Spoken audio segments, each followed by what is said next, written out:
تجارت ہو، بزنس ہو، کاروبار ہو یا مزدوری یا کسی بھی طریقے سے جو حلال رزق ہم حاصل کریں، تو اس چیز کو خیال میں رکھیں، فکر میں رکھیں کہ جھوٹ شامل نہ ہو، فریب شامل نہ ہو، دھوکہ شامل نہیں ہو،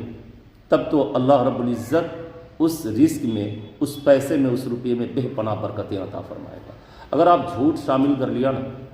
دھوکہ دے کے رزق حاصل کیا نا، تو پھر آپ کہیں کے نہیں رہ جائیں گے، پھر اللہ اس میں برکت عطا نہیں فرمائے گا، بس جوں کا توں آپ پریشان رہیں گے، کمائیں گے مگر آپ کو لگے گا کہ پیسہ بہت ہے، مگر اس میں برکت نہیں ہوگی۔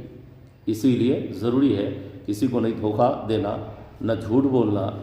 یہ سب چیز کاروبار کے۔ کچھ لوگ کہتے ہیں نا بغیر جھوٹ کے تو معلوم ہے آپ کو جھوٹ بولنا گناہ کبیرہ ہے، بغیر توبہ کے معاف نہیں ہے میرے پیارو۔ اگر آپ جھوٹ نہیں بولے نا، ایمانداری جس چیز کا نام ہے نا، سچ عمل میں لائیں، انشاءاللہ مولا آپ کامیاب ہو جائیں گے، دونوں جہان میں اللہ کی رحمتیں آپ کے ساتھ ہوں۔